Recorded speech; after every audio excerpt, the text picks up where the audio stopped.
talked already. That was a fast minute. Welcome to the study session, December 10th, 2024. Donna, you do a roll call, please. I will. Councilmember Flesch. Here. Councilmember Stearns. Here. Councilmember Gilmore. Here. Mayor Nesco. Here. Deputy Mayor Sherman. Here. Councilmember Sack. Here. Councilmember Gutierrez. Here. Thank you, Donna. Public Works Director Jay Harris and Assistant Public Works Director Aaron Nix had an update regarding capital projects, gentlemen. Good evening. I'm Mayor, Deputy Mayor, Council Jay Harris, your Public Works Director. So we have a capital projects update. We selected what we thought was sort of the important projects we're working on. Wanted to give you an update on them. With that, if there's projects that you don't see in here, ask us questions at the end of this presentation. Please do that. So first slide, I just wanted to show you completed projects.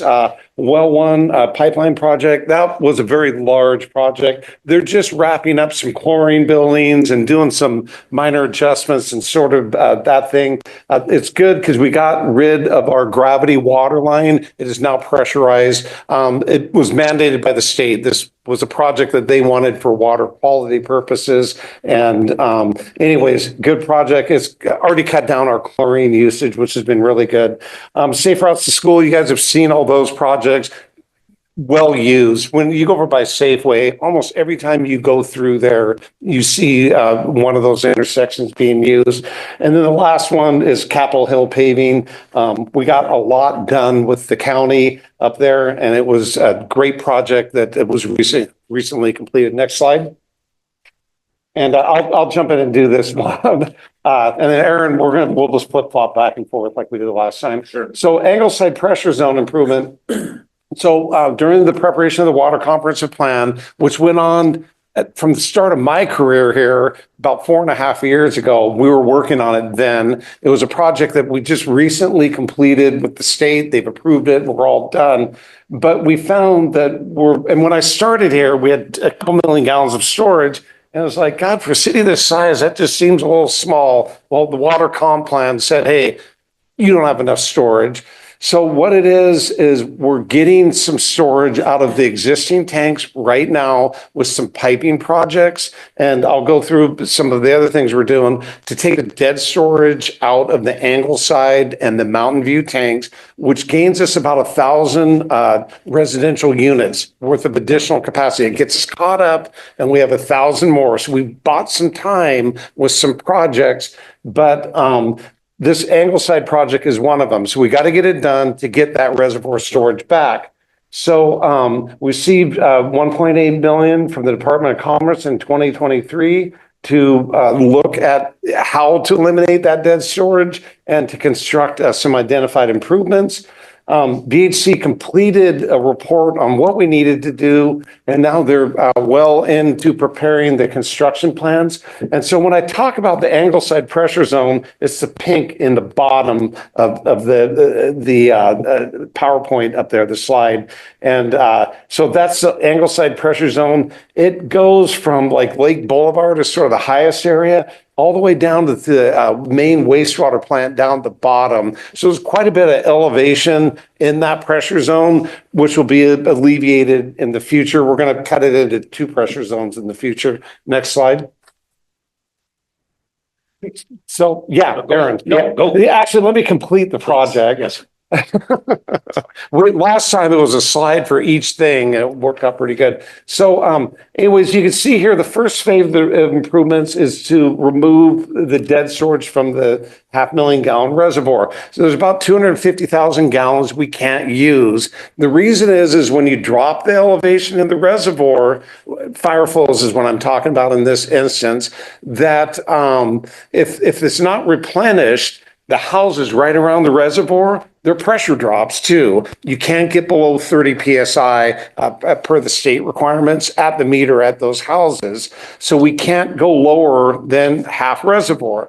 What this project does is we're using the existing station that's in there. They're going to sustain the pressure. So if there's a big fire, the reservoir levels are dropping. This station turns on.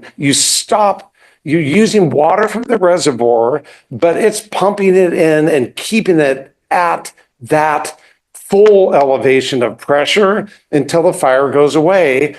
Then the station turns off and the reservoir fills back up again. Very unusual events to take that much water out of a reservoir though, right? This would be probably a pretty large fire, but it's in the modeling, it's in the comp plan. Because of the number of units we have, we need to go there. But with this online will give us the second half of the tank, which gets us caught up in our fire demands for the residential that we're short. And then it gives us that additional capacity. In this particular reservoir, I think we're gaining about 700 units out of that. And Mountain View is about the same from what I remember. So we'll get quite a few housing units, ERUs, equivalent residential units. And the reason why we call it an ERU, I'm programming you guys with a lot of stuff, is because you can have like a Costco, okay? We divide their water fire flow amounts by the ERU amount. So everything's an equivalent residential unit. So a Costco might be 80 ERUs, right? Where a house is just one ERU. So it allows us to keep our use, we could track our use of how many residences can still, or ERUs can still connect to the reservoir. So we're working on the lower station, which is down in the maintenance yard. It pumps water up to the tank currently. This station is not activated. The upper station that's shown on the top, it will be activated, it'll be online. It'll be a pressure sustaining station, won't turn on very often though. But the reason why I underline sustaining is the Angleside zone continues to go up above the reservoir. It's not all the way at the top of the hill. So there's a bunch of units, and I'll show you in a second, that we can't serve with this particular configuration. So in the bottom there is the existing station that fills the reservoir. We're putting new pumps in there. We're putting in new pump controllers. They're called variable frequency drives. They allow us to ramp up and ramp down. And so both stations, the upper and the lower, will have VFDs, and we'll be able to talk together with telemetry. So future projects will be a higher reservoir. Next slide. So if you look here at the map, you can see at the top is the existing Angleside station. There's an arrow that points to it, and the pressure sustaining station is right next to it. Well, Coffee Creek is about at the upper parts of Coffee Creek is very similar to about houses around the station. So they shouldn't have pressure problems. This is, how many units were in Coffee Creek? 365. There you go. I had 370. So we were right there. They're doing their water analysis right now. It should be completed soon. You see the word Meridian there. That's going up the hill a little higher. We have some existing development. What is the name of like where Jason Does lives? What's the name? Meridian Park. It's Meridian Park. There you go. So at Meridian Park, they have maybe 38 PSI. Remember I said you had to have 30 at the houses. So they're getting close to running out of pressure. So where it says Meridian there, that's a proposed development. They're going to be analyzing the water system right there. You go up higher than that, you run out of pressure. The potential reservoir site is getting near Lake Boulevard. We're going to have to acquire some land for that. The city doesn't own any land in the area, but in the future, that will add the additional pressure to the area. So what you'll do is you'll use the pressure sustaining station. It will fill this reservoir in the future. And then somewhere around, Coffee Creek and the existing houses around the reservoir, this will be this new upper pressure zone. We'll have pressure valve, reducing valves down the hill. And so we'll have two different pressure zones, one up really high, and then the existing tank right now will serve the lower areas. And so that's like 10 years from now. Next slide. Any questions on Angleside? Yeah, I guess. I threw a lot of stuff at you guys. Just that we still gonna need that 1.5 million gallon tank for any further development after the 700 homes. That's correct. To fill out the rest of that area within the urban growth area there, we're going to need additional reservoir capacity up higher. And so some of it is quite a large area that still needs to develop. You can pump water from a tank to serve a larger area. But a lot of times you get the water there, and if something happens to that station, these people don't have good water, especially for fire flows. Advantageous for a higher number of units, 1,000 units or more, to have a tank actually there at the elevation that they need it at. So you'll see some developments where maybe there's 100 lots or something, they're on a water pump station because they're up a little higher. You don't want to do very many of those. They're not the most reliable. Having that tank there is reliable water because you pump it into the tank and then it's released. If there's problems with the pump station, you have some time because the tank level starts to drop, right? And then we get alarms and all that. So we can go fix the pump stations and figure out other ways to get water and to fill the reservoir up. So the answer is, yeah, we're going to need a reservoir. The comp plan doesn't call for, it calls for somewhere around 800,000 to 1 million gallons there in the future. And that will allow us to maybe take some other assets offline in the city too, aging assets. Thank you. You're welcome. No more questions? Ready? Oh, okay. Cross Town Trail, rail removal project. So this was project, I think initially, I think community development was kind of a thought process. We need a cross city trail. It would be awesome to get people to places. So if the council doesn't know this, the city acquired the Simpson Railroad property in 2020. The railroad crossings at Coda and at 10th Street and Railroad Avenue were removed with the roadway project in 2023. The city actually received 2 grants in 2024. One for $275,000 for design of what we're calling the Crosstown Trail Phase 1 and Phase 2 projects. You can see how they're color coded down below. This is kind of how we've arrived at this. The intent with this project is ultimately we're going to be doing some master planning components of that. But in addition, clearly we're going to need to have communication with our public. I've been out there, I've walked that a couple times, and I've had people come out and say, so what are you guys doing? Could I get a fence? That kind of stuff. So there's a lot more planning work that needs to happen on this project. But what we're trying to do is we're trying to move forward with showing some progress on getting it to the point where we want it. Again, Phase 1 is basically the purple area, starting from the Western Gateway. This goes all the way out to 101. That's the intent with this particular project. And then what we're calling Phase 2 is Neyland to the marina. That would be Phase 2. And we do have the one grant for $275,000 from WSDOT. That's for planning and design. We have a second grant for $199,000 from the Department of Commerce. And this is planning design for the State Route 3 trail from Neyland Park to the Shelton Yacht Club. So we have master planning money to basically do the entirety of the project, which is a very positive thing. And the 199 is a direct appropriation from our state delegation. So Thank you. part of that legislative agenda, right, is portraying what our community needs are, and our delegation acted, accordingly this last year, and not only funded a water or transportation project at Wallace Newman Boulevard, but also the trail design. Perfect. Thank you, sir. I believe that all of the council, I think you were on when we passed this budget, there was $100,000 budgeted in 2024 from park funds to begin planning, design, demolition, and partial construction of the railroad trail. We are moving forward with that. We hired on our on-call roster, we hired Century West to help us prepare kind of a big bid package for this project. To remove the existing railroad tracks, the ties, the switches, and then basically level the grade from Neyland Park all the way to 101.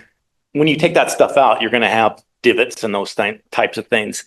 So that needs to be taken care of. The goal is to get ourselves mobile so we can run mowers through the whole removal areas that, over time they'll mow up. The mowers will help level it out a little bit. We hope to get it hydro seeded with a grass seed mix too. So it's more maintainable. Right now, we can't drive on it. The rails are up pretty high and it's very difficult for us to do anything out there. One thing that I think the council is going to like a lot is that we are going to be able to sell the steel associated with this.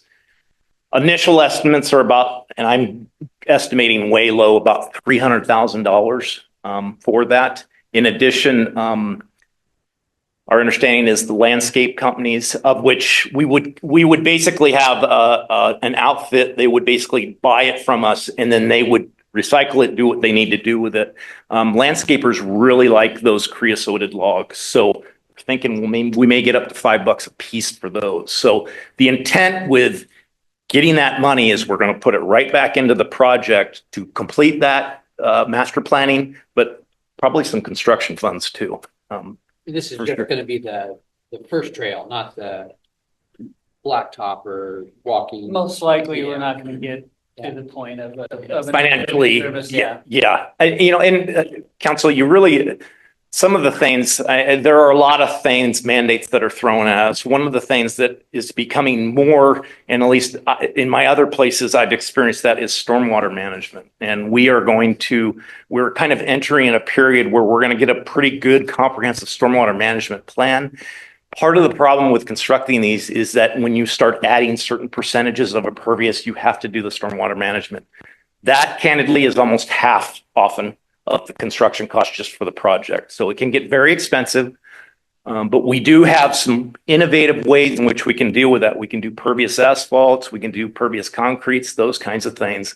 But there's trade-offs with that. We'll get further into that, I think, as we get into the master planning component of this. So the preliminary desired amenity is basically a 12-foot wide paved path separated from traffic, lights, benches, garbage cans, public art, interpretive signs, protective crossings of Railroad Avenue and State Route 3.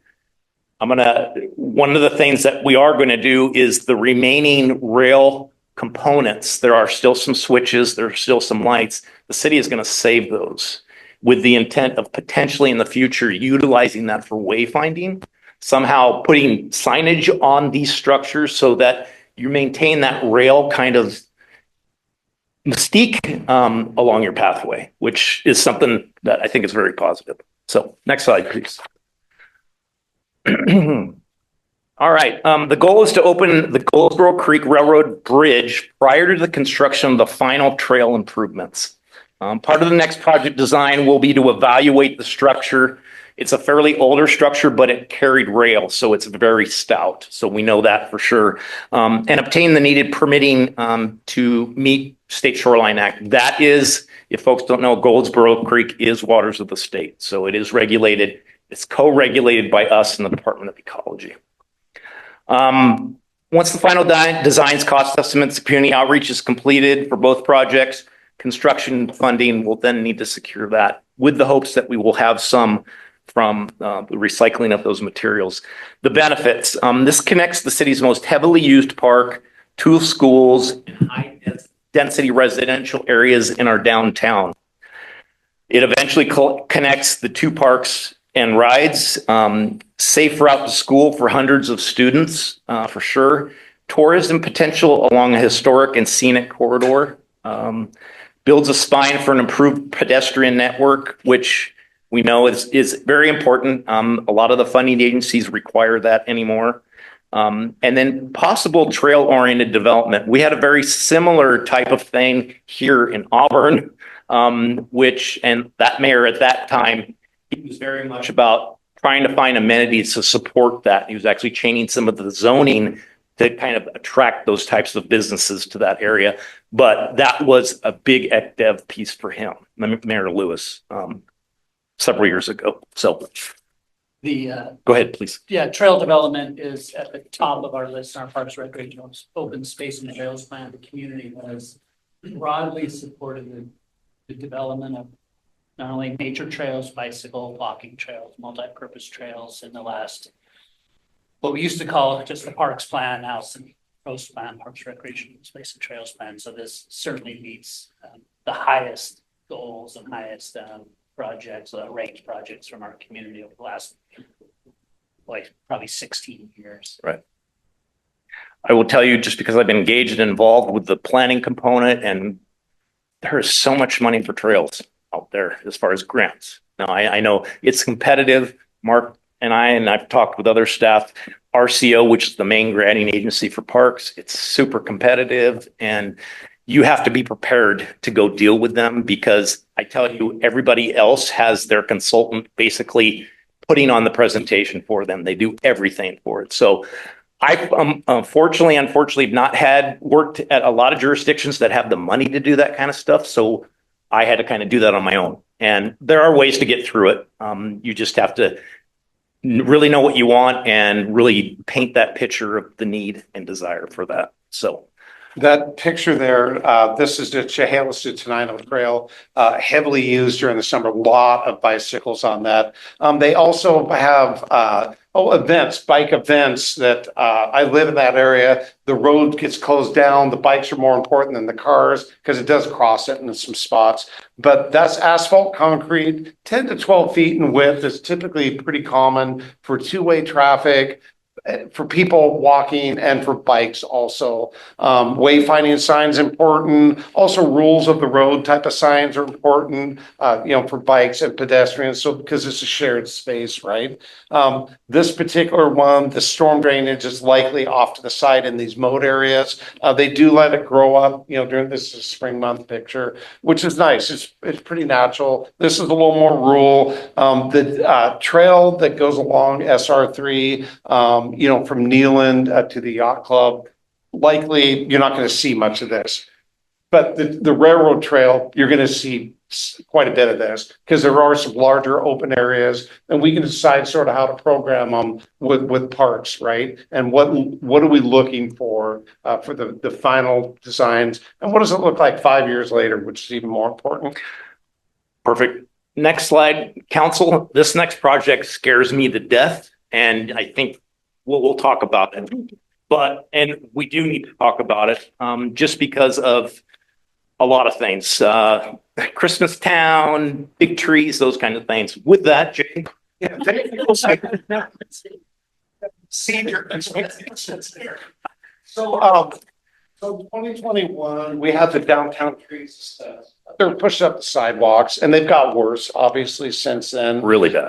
Yeah. And so the assessment recommended that we remove the majority of the trees over the time. The trees are Cleveland Select pears. They, as they get larger, weren't planted with root barriers. And typically that variety, if you did have root barriers, they don't push up sidewalk or streets that hard, but they are searching water, these bigger roots, and they are destroying the downtown streets. If a root barrier was put in the 90s, you probably wouldn't be seeing as much of this. They've probably been a little bit more successful. For council's benefit, a root barrier is basically a 2 feet sheet that you basically put within that well, and it makes the plant grow deeper away so that it doesn't heave the concrete. I haven't seen a city that hasn't had this problem. That's correct. This is not unusual. We're in a club with a lot of other people, unfortunately.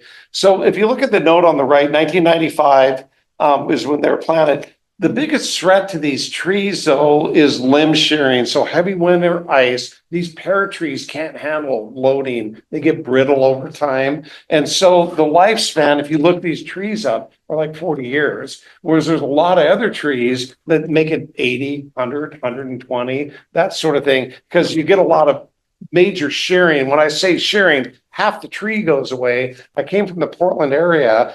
They planted these all over the place in the 80s and the 90s, and probably half of them are sheared off due to they get more ice down there Freezing. And heavier snow events. But we get them here though also, and as they get bigger, they're just going to be problematic. So anyways, you can't go cut the roots. The reason is if you go pull up the sidewalk, try to trim off the bigger roots, you've hurt the stability of the tree. The wind will blow it over onto a car or the street or whatever. So the arborist recommends to take them out. And so, anyways, and then in 2022, council recommended that we wanted to see how the tree replacement would work with the downtown visioning plan, the 2016 visioning plan. Next slide. So we hired Jones and Jones and we did a conceptual streetscape of what that would look like. To meet the elements of the visioning plan, wider sidewalks, the curb gets moved out, storm side planters, new tree locations, all that. That's great, except we needed over $1 million or more to do the project, right? And so it isn't in our type of budgets. A little difficult to get grants for that sort of thing also. So, anyways, what we recommend though is to do sort of a diet version of that. So the water line downtown from 7th all the way down to 1st needs to be replaced. It's old in ages from the 50s. We've had some issues with it. It's still good. It still works, but it does need to be upgraded in the future. When we do that, we're going to be in there, obviously excavating out the water line, putting in new valves, and putting in new services. We're going to overlay the road at the same time. That's the time when we really look at additional street improvements, whether you want to widen some sidewalks, take out some parking, narrow the center, whatever it all the mix is. And that's currently we're looking at the water line replacement for somewhere around 2030. So some years out. But we thought that project to look at maybe reorganizing the streetscape a little bit needs to happen at that time. Next slide. So right now we have current issues. We have trees that are nearing end of life, significant sidewalk issues that aren't going away. We went and we grind every year. The high spots, we're nearing the end of grinding now, where the concrete's getting thinner and thinner and thinner. So we need to do something about that. So we're proposing, here's the map of proposing trees that we're going to be removing. And so where the R is at the bottom on the legend, they're to remain. And those are existing trees that haven't shoved up the walk. They are newer and they have a root barrier in. And so there's a few of them that are still remaining. The remaining trees, there's Schedule A, B, and C.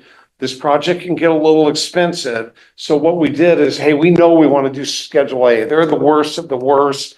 Those are the sort of the violet purple color there. And Schedule B is green. So we want to go out to bid. And our estimated cost right now is about $410,000. And Schedule A is, we have a budget of 410.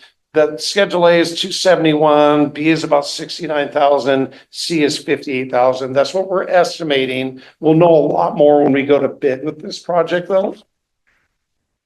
And it's going, you can see it's going down Dakota. If you walk that area, you'll see what we mean here. If you guys want to take this map and walk around for a minute and then get back to us if you have any comments about thoughts about each tree and all Okay, that. describe the tolerance for grinding, right? We've got a tolerance between where a seam in the sidewalk, lift. Quarter inch is considered, anything over a quarter inch is considered a tripping hazard. So we go in and we'll grind that down. The problem is during the spring season, you can get more than a quarter inch raise. Those trees are growing fast and they're getting big. And so we have gone out there in the spring and ground, and then at the end of the summer, gone back out and had to go do it again, right? So in terms of thickness, the concrete's about 4 inches thick on the sidewalks, and you can grind it down to somewhere around 2 inches, and that's about where you want to end. Then the whole panel needs to come up. Hopefully you can trim the root if it isn't a huge one. We've done some of those already. Any bigger roots, we have to bring the arborist out. Then we look at removing the tree, and we've been doing a lot of spot improvements. And it's just getting to a point where the sidewalks are getting thinner. The raising keeps happening. If you notice, there's some spots with curb issues where the curbs are being lifted, the sidewalk, a few pavement areas. And it is time that we need to be really proactive in our estimation. Our goal is to prevent downtown tripping hazards. At the same time, provide new tree canopy too, right? But I can't eliminate tripping hazards if I have a tree that keeps pushing the sidewalk up all the time. So it's sort of a catch-22. I've noticed in other cities, they're opening up the sidewalks by the tree and it seems to not push up the further Yeah. away. Does that help? Is it the water maybe help the roots grow down? Is that what they're doing? The roots look for water, right? Correct. So They do. Nutrients and water, absolutely. And So that's they why have they more- like it under the sidewalk, because we put it on a little bit of gravel there and the water sits under the sidewalk. So they like to go there also. But if you do open it up, you still want to put root barriers in to get them down 2 feet, right? And then you also want to plant with a tree that isn't as aggressive as these. And so the arborist recommended some trees in his Yeah. report. Now I'll get with that. Yeah, and that's a method for stormwater control as well. So Mhm. you can cut the curb, you can allow some of the gutter water to get into that tree well, if it's larger. And that's some of the work that Jones and Jones did, is describing some of the efforts that you would have a larger planting area to avoid Yeah. the impacts of the street and the sidewalk, but also be able to detain, and treat stormwater at the same time. what is our time frame on this project here? I mean, Yeah. is this like 5 years down the road? I mean, if it is. I No, mean, this is going to bid in Next the month. next month. With council's approval, we have some outreach to do. We want to talk to our business community, particularly those that are affected and adjacent to this project. We're open to guidance tonight. So that we're proposing to do an outreach session here, you know, in the afternoon, or we need to decide on the time. Because if it's business owners, they're at their shops or whatever. So we need to pick a time, but have this same PowerPoint type of presentation with plans available and all that. So we can get questions and get them answers about, what about the tree in front of my place? And the reason why the timing is you have a planting season you have to meet, right? So you not only have the busier summer season, where you have a lot more pedestrian traffic downtown, but you have a planting season. You want to get these trees in the ground at the appropriate time. And then importantly too, is the nesting season, that the trees, you want to take them out before the birds start nesting in them also. Because you should wait until the fledglings and you get all that done. And so that's, you know, the April, May sort of thing. So this is a good time because we don't have a high level pedestrian traffic. You know, we do right now, but come January, it should dive off for a while. And so we thought this would be a good project to get to bid now. So next slide. So here's a copy of the street tree detail. And so you can see the root balls placed down a little lower. And the reason is this is when you walk and look at the grates, the trees are flush with the grates. The bottom of every tree, the roots like to get going there. It's not round anymore. Well, it keeps pushing that grate up in all sorts of different ways. So you'll see the grates sort of scalped out to match the tree. Well, if you put the tree down a little bit, it's round, right? And you have now round, and they come with a round hole in them for a reason. So if you get the tree down a little bit, that works out really good. We're proposing the same type of grate that's there now. There's special order, which surprised me a little bit. And I figured, oh God, these grates look normal, but all of them are special order. It's like, I don't know why these foundries don't keep them in stock. Just because they don't want to carry stock. And that's actually sort of normal nowadays too, though. You see a lot of people that are making to order that they don't have the inventory that they used to have. So 9 of the trees remain, and that the arborist from the 2021 report is recommending to put 2.5 to 3 inch caliper trees back in again. So a lot of street trees in subdivisions, those are 1.5 inch caliper trees. They're smaller trees, right? We called around and we found some nursery stock that are these larger trees. They get going a little quicker, right? They come out higher, they're taller. Yeah, there's a big tree gone, but we're trying to put down or in the biggest tree we can. You can't go, oh, and I learned this lesson the hard way. We put a few in last summer. We ordered some 3.5 inch caliper trees. we had to scalp the root ball because it's only a 4x4 hole. We didn't know that when they came out, when they dug them out, they gave us a lot of roots, right? We had a problem getting the tree down in there. So we need to lay off a little bit on the diameter because 4x4 is not that big. These tree root balls get pretty big. So, anyways, they suggested that we use the Firestarter Tupelo and a Princeton Century Ginkgo.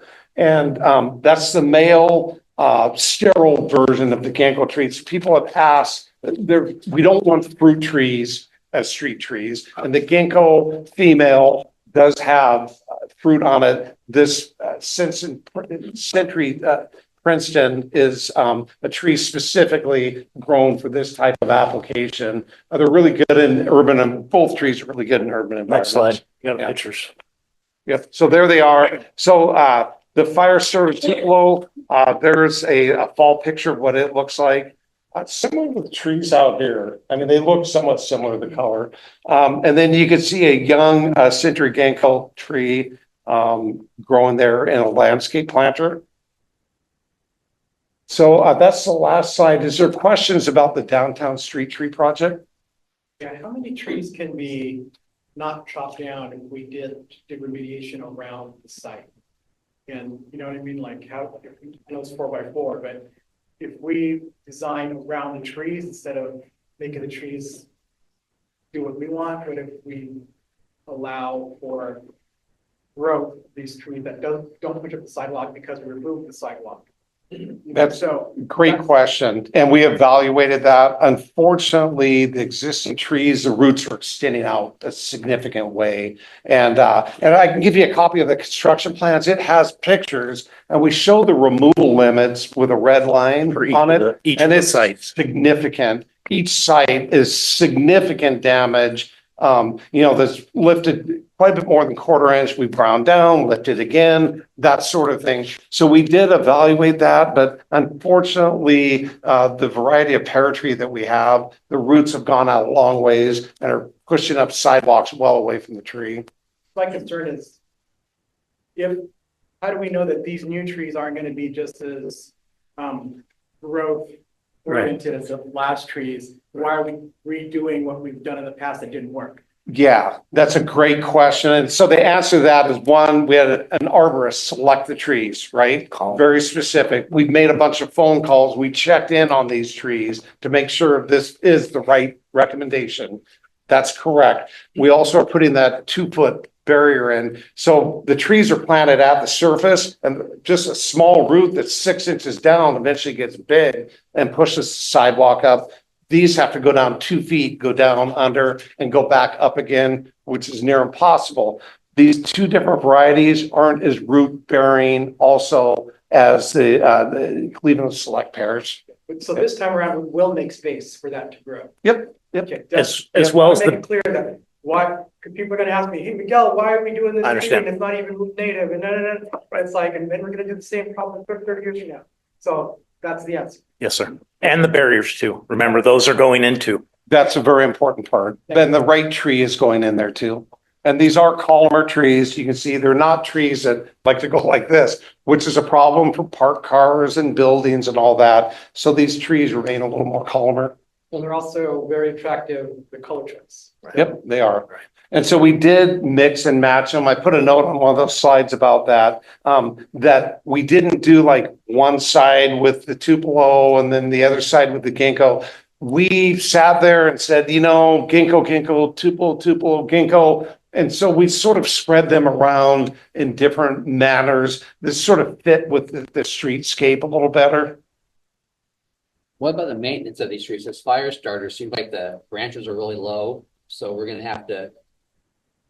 All trees are a little low when they start with. And so the good news is the 2.5 inch to 3 inch caliper. Those are probably going to be 14-foot high trees. We can go in right away and take off a few of the lower limbs and that sort of thing. And then you are correct, though, a proactive pruning of any tree is important when it's in an urban environment that's constrained. Because you could have a tree and there's an awning nearby. You need to be cognizant of that. Or a tree is planted, because we're putting back in the same spots right near a street light. Well, you don't want the tree to grow up into the light and completely block it out. And so Todd Rhodes and our roadway staff or street division staff are going to be on these and keep the limbs and keep them trimmed every year to keep them out of the street lights and off of buildings and that sort of thing. Do we want to put them all back in the same spot? Because it seems like if you go down railroad, sometimes they're lined up, and sometimes they're not lined up.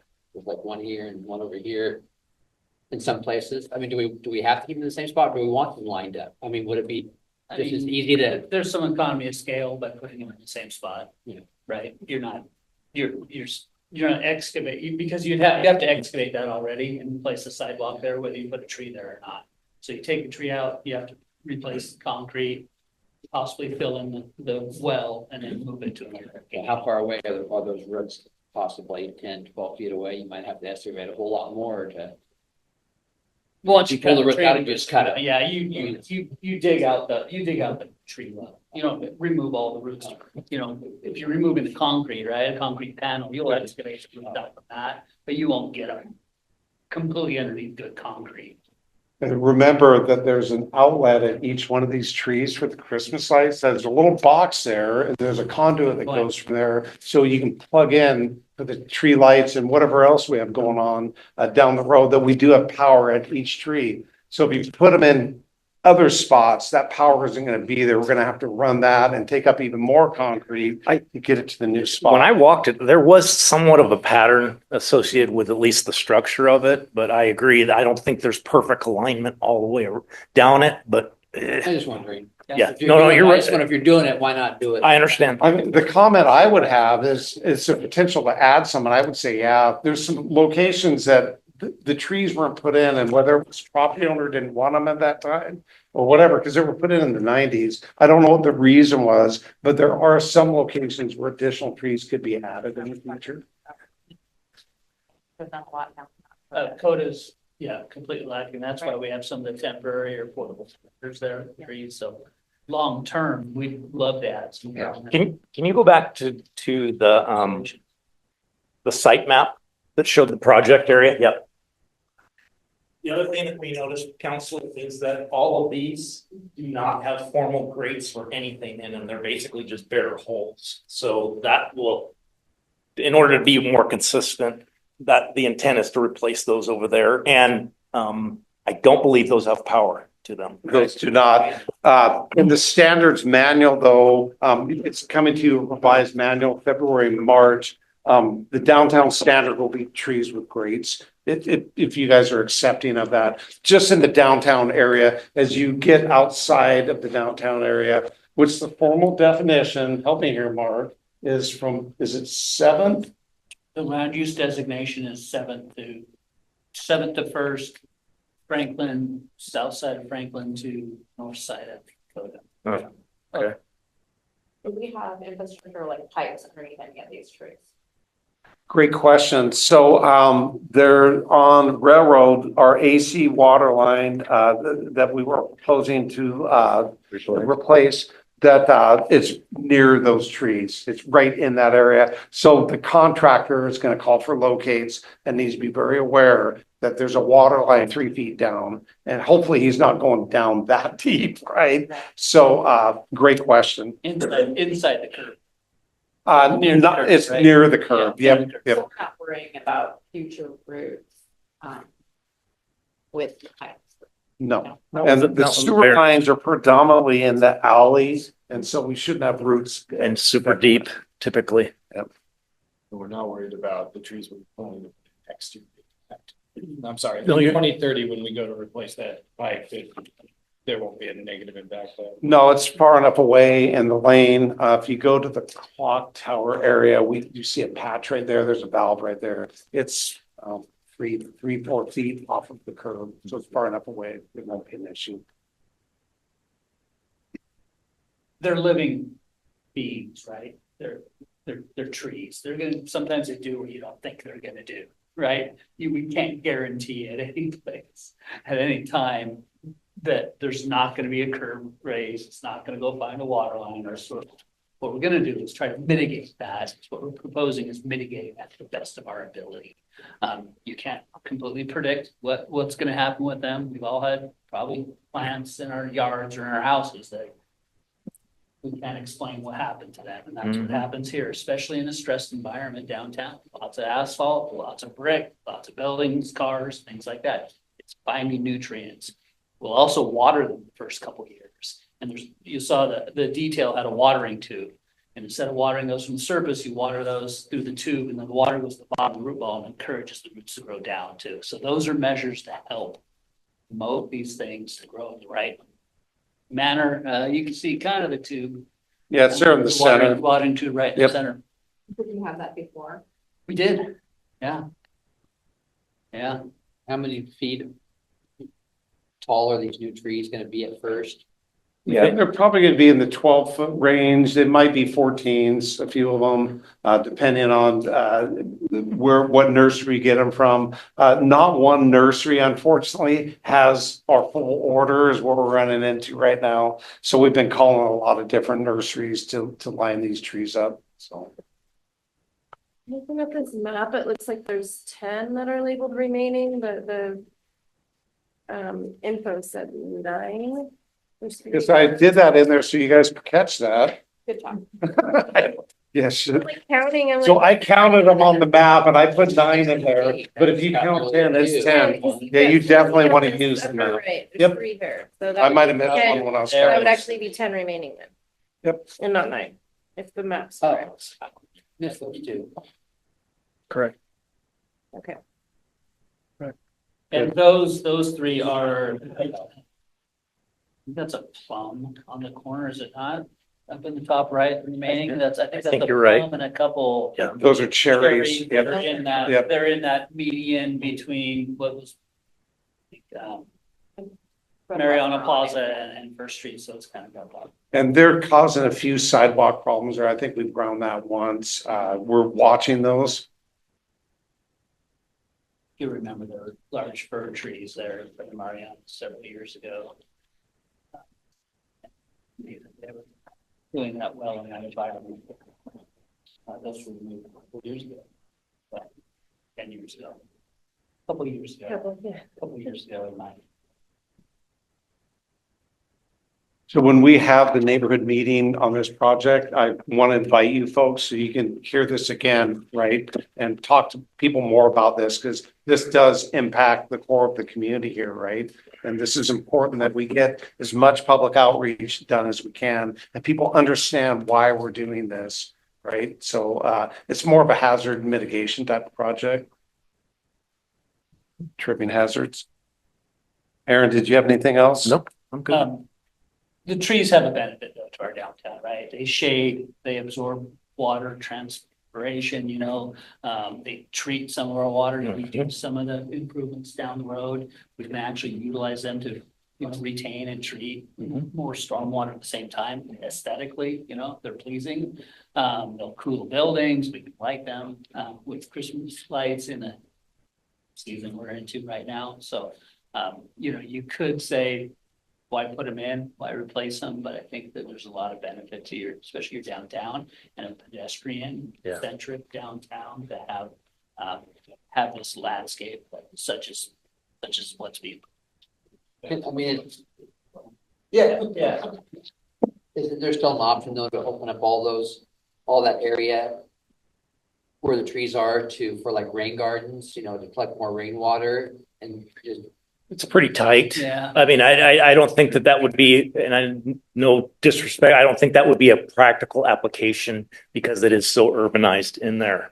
Maybe if you had, and we've been talking about that, there are some properties around here, especially in the downtown, and the name of ECDEB, utilize those for stormwater management or something to integrate with parks, those kinds of things to get people downtown. So in the revamp is likely you would eliminate some parking stalls and widen the sidewalk and leave that more for trees. The problem is the sidewalk isn't super wide. So if you take and start putting big planters in there, you've really minimized the walking room because they're not super wide right now. So the Jones and Jones plan had removing some parking stalls in there to widen the tree planters out. You're still using the gutter line to convey the stormwater, right? Right. And so when it's conveyed down that gutter, you have to get it into that rain garden or whatever that is. So if you put it outside of that gutter, it can move into it. That's why you put it in the parking stall. You'd have to reconfigure. Boy, on the back side of that curve quite a bit. I think, Right. To meet that, the retrofit. I think I have some pictures in my phone from another city. Great. Well, there I'll share with you. Yeah. No, please do. Tacoma, very innovative in that, in the sense that downtown Tacoma, they did that. What they basically did was buffer strips Mhm. on the side of the road. So the problem with that is it takes room to do that. And how much do you need and how much does it impact ADA and sidewalks and all that kind of stuff. So you really need to look at it before you decide which pathway you want to go. It's a big numbers project, a lot of money, For right? sure. To put in planters and take out paving, because there's paving there right now. That needs to come out so the trees will go down, the roots will go down, right? So we're talking money and then 1 foot storm drain in it also. But we're thinking that's a good vision for 2030 is to look at Yeah, that. I think there'd be a great prospect for kind of a sample project or demonstration project. Absolutely. In the future, particularly on Coda or even a portion of Railroad where we could do something like that for a block or a portion of the block and really show how it works and demonstrate it would look like. If you will, I'd consider this more of a maintenance project, right? More than a renovation or new construction. I like the Coda idea though, because of the Green Street in that 2016 downtown plan, that it's supposed to be a green corridor, the permeable paving parking lot and all that. We have some pavement that's significantly distressed. And so I'd like to maybe see in 2026 doing a pilot project of a piece of Coda Street. The streets are heavily damaged. We got to go in there and do some repairs there. But look at some of the Green Street type of ideas for a block or two. I think that's a great idea for the 2026 budget year. We obviously didn't budget that in 2025, and we have a full load of projects right now. It's been nice, easier to do it. No, yeah, right. And it would also fit into the phase 2. Some stuff You're right. It helps. Coming It down the road. really does. Got it. Absolutely. You're right, man. It's actually here. The road is here. There's a we're right beside the Timberland Library is a very nice spot where I think we're integrated a lot of environmental design. Cool. Yeah. Is that something we could do in the future, 2030, or even incorporate some of those things, some of those features that will help with flooding, water flow, and also be a nice place just to sit down and have a picnic? I don't know, just thinking about if we want like Coda Street, for example, in the future, if we have the art district. And then Railroad itself, like, this is why I asked the other questions, like, how can we design with the environment instead of against the environment? I know we've got the grid, north, south, first, second, third, and all the streets are named after trees. That's like every county in America, right? So 1890s planning, Victorian planning, but we're in the 21st century now. Can we do more environmental design that work with the trees instead of cutting down trees, and that work with the water instead of forcing the water in one way? Can we do something more gentle and more ecologically, what's the word I'm looking for? Better, Yeah. better. In essence, better, ecologically speaking. Yeah. So the stormwater comprehensive plan that's scheduled for next year is going to be talking about exactly that. So more to come on that subject, especially downtown, creeks, fish, that sort of thing. So there'll be a lot more to come next year with that project. Let's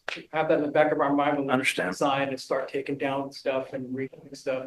How can we set it up so that we can, in the future, more easily transition to a place that's more like that? Sure. Yep. That makes sense. It does. I agree too. Are we okay? Membrane? What? Jay, I want you to do some of this because I'll take the police piece. Okay. I got the membrane. So right now, membrane treatment, the satellite treatment plant also. There's 30,000 gallons of reclaimed water on that site today. Right now, the State Patrol and Department of Corrections, their needs are much, much higher than that. And so the goal is to store water there for peak higher demands. And that way they don't have to pump as much out of their wells that they have on their sites. So Goldsboro Creek, it's in that aquifer, especially the Department of Corrections. They have a big well there. And when they got to draw water out to do their laundry and do that sort of thing, then they send us the sewer, right? We treat it and it's reclaimed water, but we don't have enough storage to hit their peak demand. They use a lot of water there. So in 2018, Gray and Osborne was contracted to do a pre-design report of what would a larger reclaimed tank look like, how big, that sort of thing. And then, so in 2020, Squaxin Island Tribe jumped in and threw some money at the design and to get it figured out, because they saw the need that, you know, less water from the Department of Corrections means more water for Goldsboro and fish. Next slide. So in 2021, the pre-design report was completed, and it included tank sizing, location, tank material types, and project costs. So here's an aerial view of the plant. Off to the right is 101, off to the right even farther. And you can see where the tank's gonna be located. The highway's here. And so anyways, they recommended a 500,000 gallon glass lined bolted steel tank. I know that's a lot of words. So we compared it to concrete tanks and the cost, and over the life cycle, the 50-year life cycle of a tank. Concrete tanks are nearly double, quite a bit more expensive, but they don't have as much maintenance. The welded steel tanks compared to the glass line bolted steel tanks, we compared those, and those are some of the charts that we use to determine what is the best for our current budget and long-term operations and maintenance. And we determined that the bolted tank with the glass lining on it doesn't require a lot of maintenance. The welded steel does. You got to paint those every 20 years. And like the high school reservoir, we're behind on that, right? Getting these things painted over the years. So we thought that was a really good choice. It was pretty cost effective long-term. One other thing, we're at 95% plans. That's on the next slide, but there's some gopher habitat areas. So this is the Mazama gopher, right? And so we had to do a habitat study for it because it's a threatened species. I don't think it's protected yet. It's not listed yet. It's a species of concern. So anyways, we went around, we had a biologist come out, and we have a protection area for the gopher and all sorts of things to mitigate the tank impacts with this project. Next slide. So in 2022, we received a $2 million grant for the final design and construction of the 500,000 gallon bolted steel tank. And we're at 95% construction plans right now. Council approved the geotechnical investigation. We had a contract amendment that came up at the last council meeting. We need to do a little bit more geotechnical work with that. We're ready to build something that's going to look like that, the bolted steel tank there. And we did the permitting in-house and it's done. We just need to get going. Get the geotechnical behind us. Any final comments from that? And then we hope to be out to bidding in February and into construction. If you bid in February, you guys will be awarding most likely in April, construction in late May, something like that, maybe June, that sort of thing. This type of project, there aren't a lot of people that do concrete tanks, that do welded tanks, or do bolted steel tanks. They're all like different type of vendors. And so there's 3 to 6 firms that do this type of thing. It's specialty type of construction in any tank design. So we want to get out to bid early in the year. It's a really good time. People are looking for projects to carry their crews through the summer and that sort of thing. How much are they the only 2 people that use a purple pipe right now? Is it present in the No, Tractor Supply. for irrigation, I believe. Yep. how far of purple pipe do we have in the city, or how far can we run this right now? That's the extent of it heading north from the satellite plant out to the correction center. So in the comprehensive plan, it has a study that we need to do another small comp plan for the reclaimed water system to identify who the users are. Like at the high school, for example, if they had a grass field out there, pretty heavy water use, right? Or a large park with a lot of grass play fields, golf courses are big. We're looking for the larger users, right? Sending reclaimed water to a residential 5,000 square foot lot and house doesn't make a lot of sense because they use it 3-4 months out of the year and then it's off the majority of the time. Well, the construction cost to put that facility in and pipe it and go through all the permitting and all that isn't logical. We need to look for the higher use. Commercial industrial use. Commercial industrial processing. Yeah. There's a lot of processing that they take this water and go finish it to even a higher level and then use it in their manufacturing business. And this definitely helps with potable water. keeping it- Absolutely, we're not drawing it out of the wells, it's not coming out of the Goldsboro Creek aquifer. And then hopefully we have more producers too, that supply their wastewater to the plant to produce more reclaimed water at the same time. And that leads to a little different discussion is at the same plant where we got a grant to, the intake to the plant is called the headworks. It's where we screen the sewer and there's a grit chamber where you drop the grit out. Aaron and I are working on that project. We're in the preliminary design phase of it. And so what happens is the Department of Correction sends a lot of land out. They got huge washers and dryers in there and we get a heavy lint load. Well, the membrane filters are like your coffee filter, right? Much more stronger and all that. Lint, they do not like lint. So we've been working with them, but the thing about having more users, hopefully it will dilute it a little more in the future. We're gonna get them to control it on site. We're talking to them about it. But more users help that type of issue with a larger user that's sending us some off-spec water. Next slide. I've talked, I don't think I've talked to this council about, I talked to previous members when I first started here. This is a project. In 2023, the city was awarded a direct appropriation from the legislature of about $200,000 to provide some security improvements on the east side of the Civic Center. I'm going to update this even further, Jay, because we are basically ready to go on this project. I have sat down with Brooke and our intent is we'd like to go out to bid here right before Christmas and then continue it so that So I have a second error. I produced this whole slideshow. It's in February or March. I put that in there. And so cross that out. That was the only What Eric mistake. says before Christmas. No, it's happening because it's on Brooks' schedule and we're going to make this happen. Good. So That's good. this is a bigger topic conversation that I just want the council to be aware of. Part of what we were trying to do here is try to set up the city in its entirety to provide security system for all of our resources. So there was a lot of groundwork that myself, Cody and IT, but also facilities, that's a second mistake. Third, facilities, we all sat and went through various vendors. We found a software application. It's called Genetec.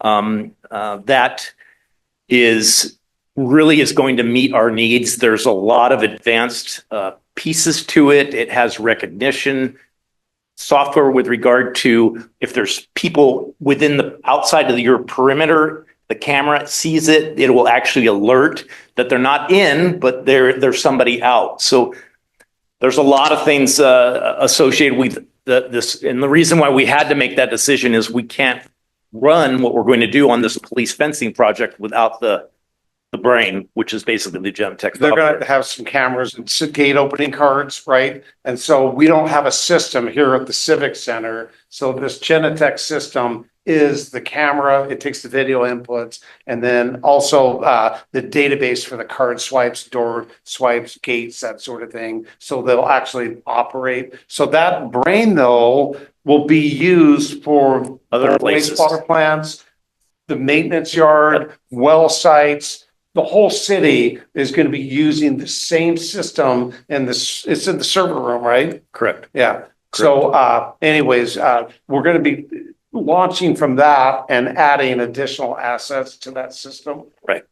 So our intent is, well, let me continue on with the project. Williams Architecture, we're done. They're basically done, and we have specifications, plan sets, and a cost estimate.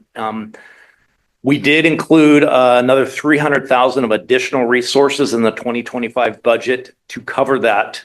And I'll show you, I got a plan set. I'll actually show you the physical changes that we're going to be making out there so that you can be aware of it. We also have a separate grant that I believe Mark got for, and I think it's another direct appropriation of 250,000 to start doing the other facilities in this. So obviously the utilities are probably going to take care of a lot of their stuff at pumps, but we have other facilities. We have museums, we have parks, we have all that kind of stuff. Right. Right. So I really think, that's why I really wanted to explain this to you, because there are ramifications citywide here in the sense that we're basically establishing the baseline.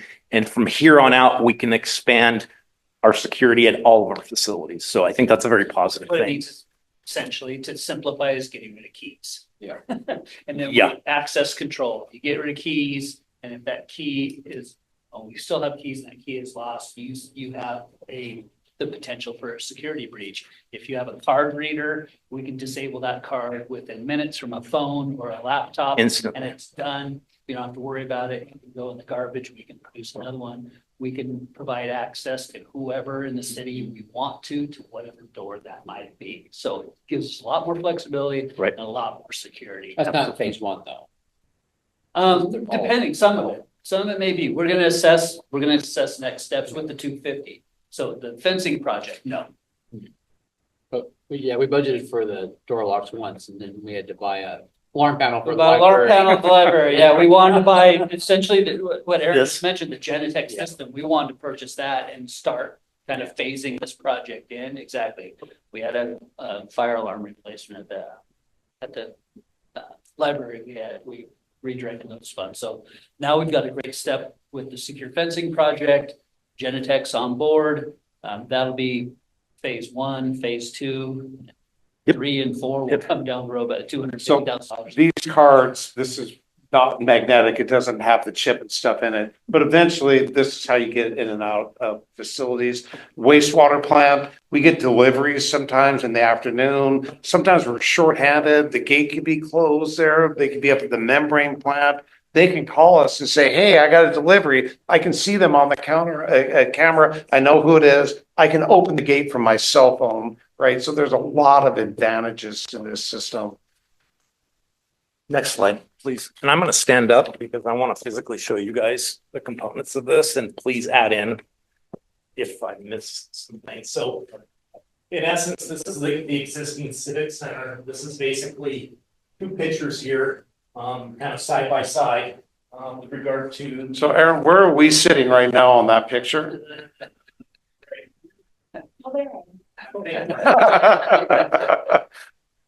So we're nearing the back wall, the parking lot's on that side. Okay. Correct. So it's this street. Yep, that's correct. Yep. That's correct. So the intent, you guys, and there is an example. There was a very specific fence that I was told we want this particular type of fence. And the reason being is it's very specific, it's much taller. And instead of just going straight up, these are at an angle. My understanding is that no human can physically lift themselves up and over that to get into that area. It's the way that it's been designed. So in essence, what we're going to do is fence the entirety of these areas here. We're going to have an entrance gate, an out gate. We're also going to have an entrance gate on both sides so that you could use the key. I'm not going to say that officers have special needs, but they do. Part of the issue is they got to get out of here fast. So one of the real benefits that we are getting from the Genetec software is it actually will have a camera here, and as the officers back out, it reads the license plate. It's in the system. It automatically opens the gate for them, so they don't have to push buttons or tag something because they got to get out of there. They got to go help somebody. So that's one of the components that we're adding to that. In addition, we're going to add some more lighting out here. Probably, I think 2 or 3 more additional light standards. It's all going to be focused on that area. So you're, in essence, going to have a fenced area with those controls in there with gates, sliding gates, those types of things. And it will be protected, which is what we want. So the sidewalk is gonna remain open along the parking lot, the paver parking lot, the other side. Correct. Right? So when I'm standing there, that fence, you said, how high is the fence? Do you recall? Does it show that? I can't read that. Read it, I think yeah. it's 7. Yes, 7 about feet. 7 feet, I think, total. And then when I'm looking at it, is it black? It's black. and Okay. It's all wrought iron, it's wrought iron in essence. And then the it's- top has a swoop on it? Yeah, has Okay. an angle on it with the idea that you can't physically lift yourself over and climb over that. That's at least what they said, the salesperson. Right. So essentially, it's like what the sheriff's office Yeah, has, but with the right. angle at the top instead. Yeah. Oh, spot on, and I'm sorry, I Yeah, had screwed you're up, good. no. There is an example of this, that's what I want to tell you guys, go up to the PUD. The Oh, PUD, yeah. their shop has the exact same fence that we want to utilize here. Yeah, and And when you it's throw a sloped. disc over, you're not getting back. Spot on.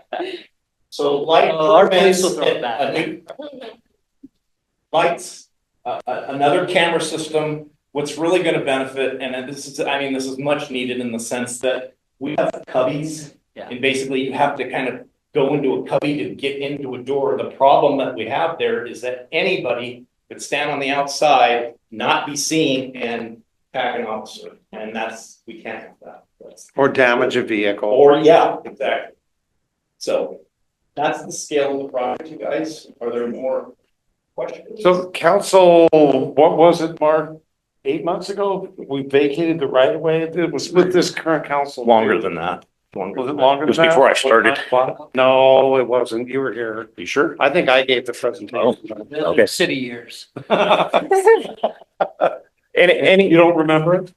again, we intend to probably, the bid opening will be in early January and we will get constructing very shortly thereafter. So I'm working with our chief to make that happen. So that's moving forward. Are there any other questions on that project? Yes, we do.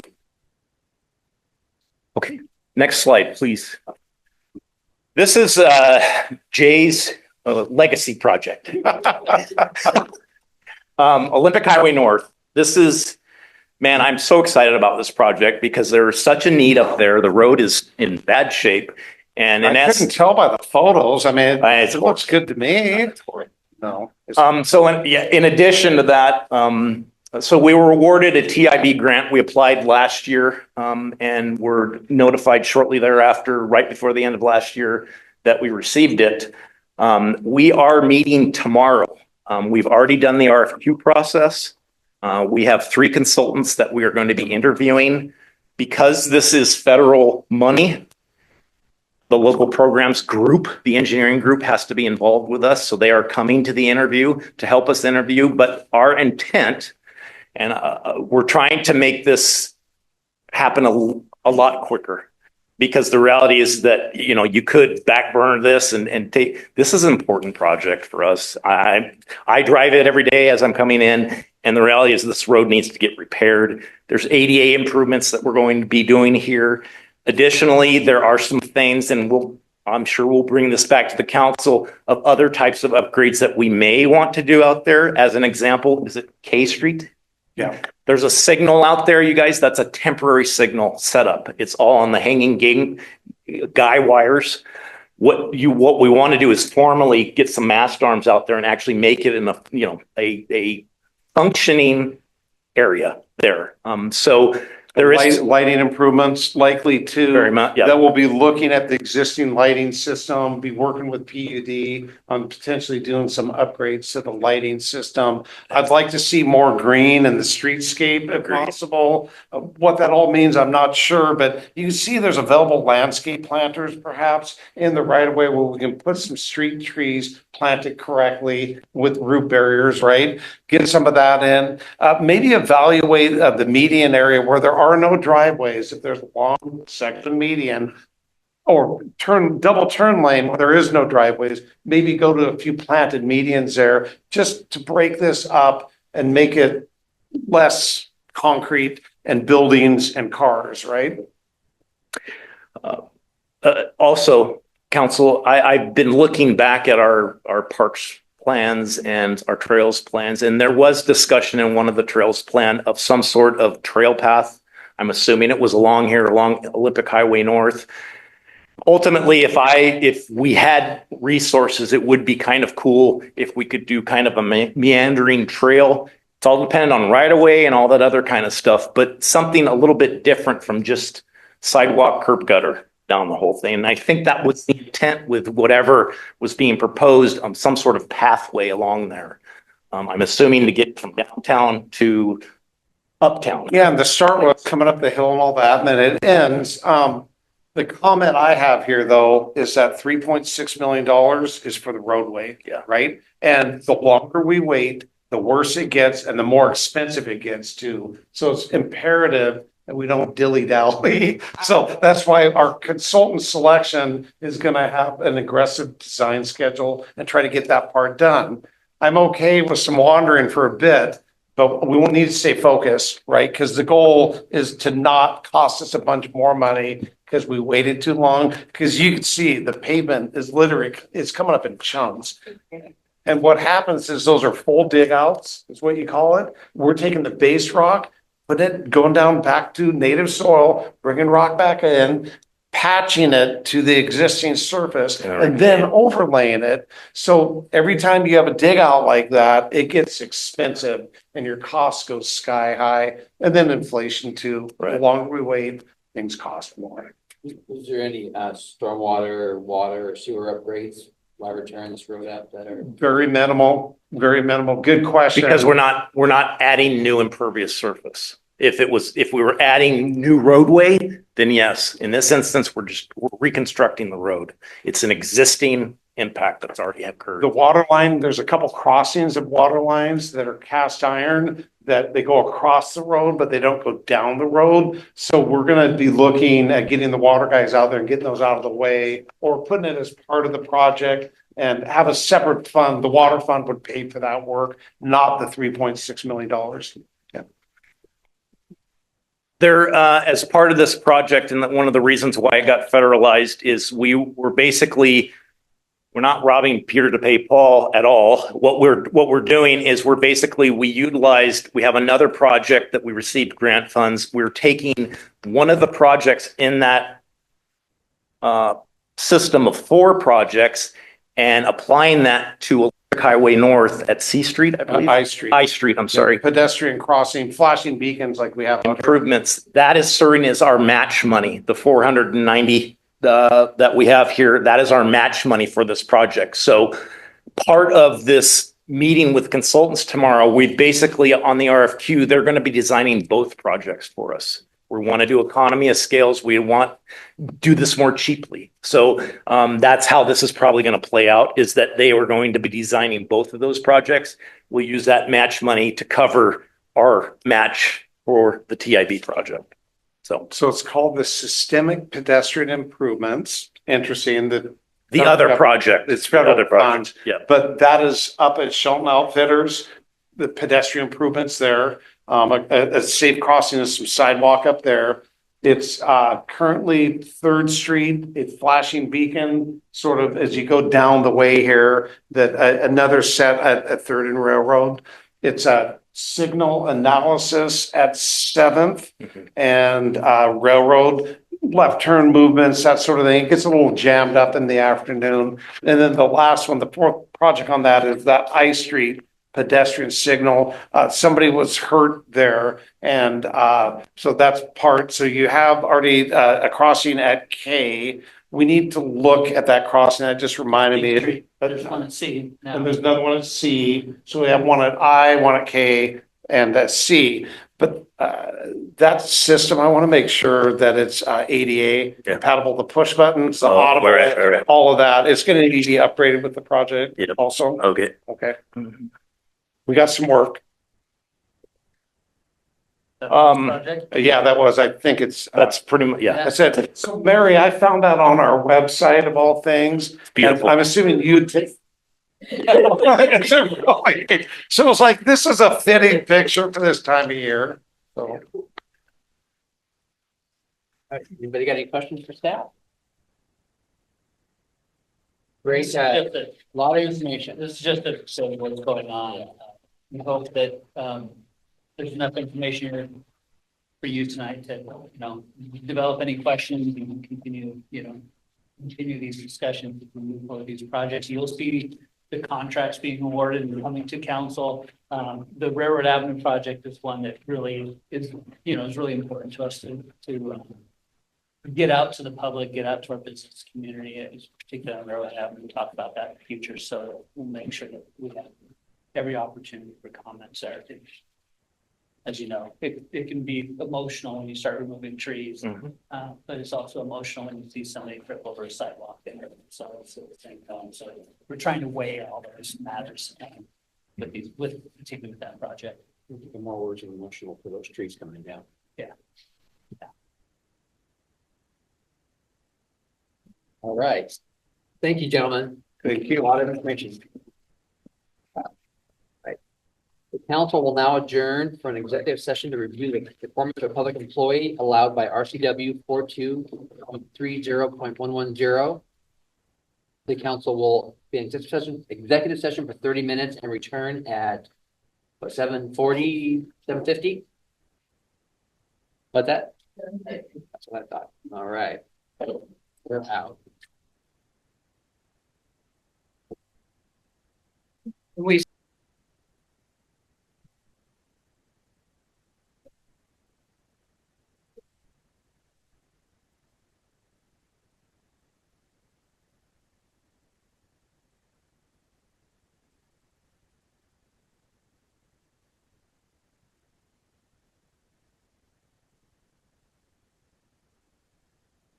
All right, we're back in our regular meeting.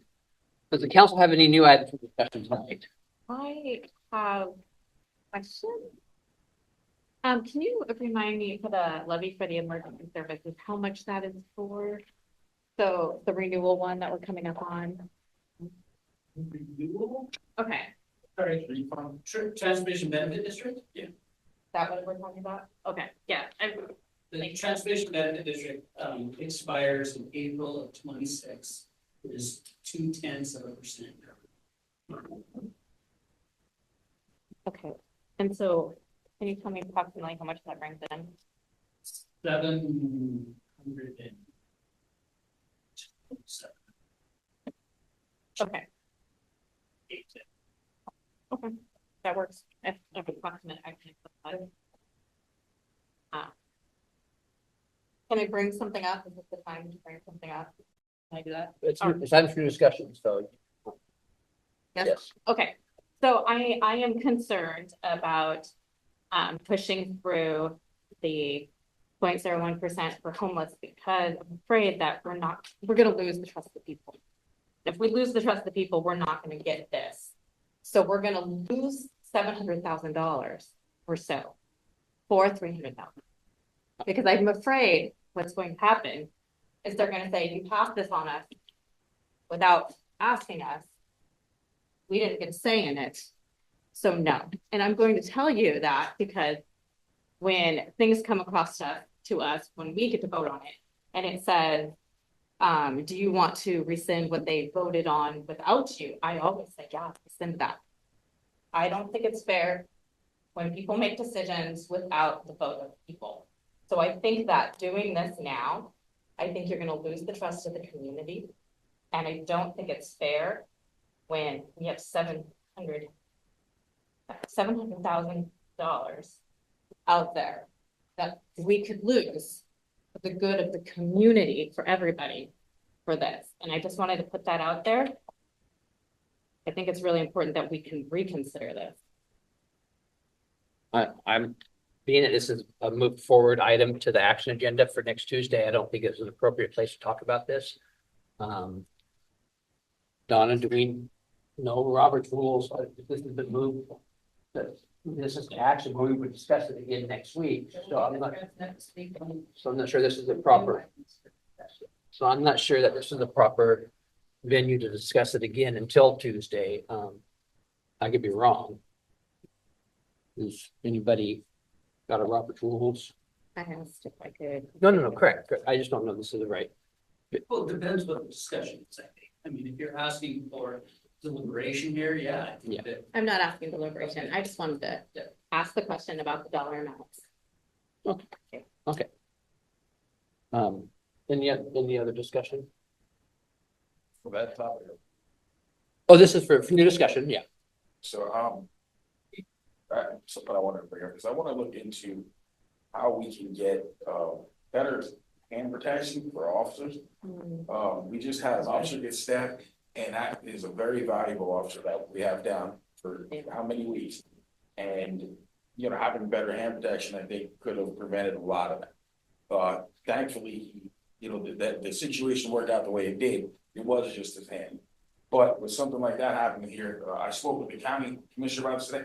He said it's a no-brainer that we should try and work together. Maybe they can get funding and we can get something together so that we can buy a bigger bulk rate of, you know, whatever kind of hand gear we can do, because I don't want to hear things like that happening here in our community. Our officers are out there every day dealing with interesting folks. I had a guy threaten to stab me long ago, you know what I mean? So if we can do anything to protect them, the few that we do have, I want to see that move forward. So is there like a glove out there that Yeah, protects? there's a few. I'll make sure that, yeah. I didn't make sure know that. The chief knows there's support here, as far as what I'm concerned, that's personal protective equipment. Oh, yeah. That is provided by the city of Sheboygan, right, for our first responders. Well, for all staff when it's for the appropriate job that they're performing, whether it's, you know, ear protection, eye protection for those that are working in those environments, or it's something like that for our officers. We have moved forward with, replacement of tasers. I'll let you know that we entered into agreement. We've got old tasers. We've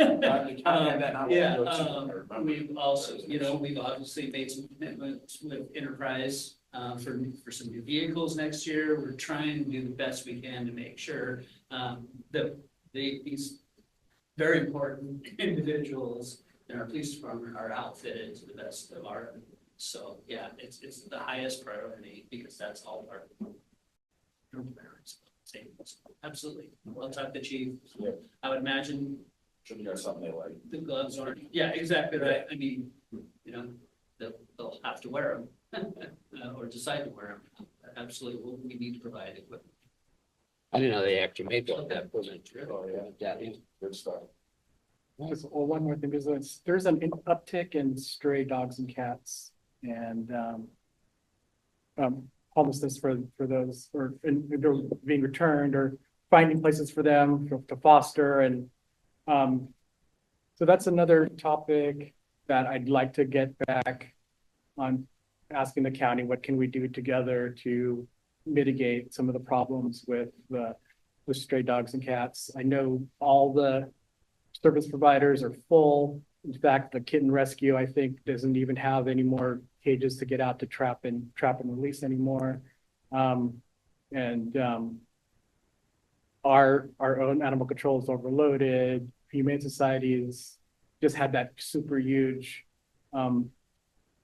animal control incident where there were dozens and dozens of animals. And this is a trend that's going up, especially after COVID's over and they're just a little bit less, people are taking care of their animals less and they're getting out. So something that I think is an important topic that we should consider talking about in the future, continue to find solutions to. And as much as I want to thank the mayor for offering that $1,000 out of his own pocket to help adoptions, but just the personal giving of a few people is not gonna make up for what's needed out there. So we need to think about how can we work as a community to make sure that we have funding and facilities in place for the animals. So anyway, that's it.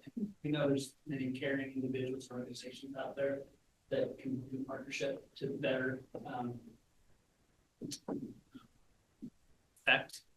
impact, yeah, that population of animals that are being left there out the street. So,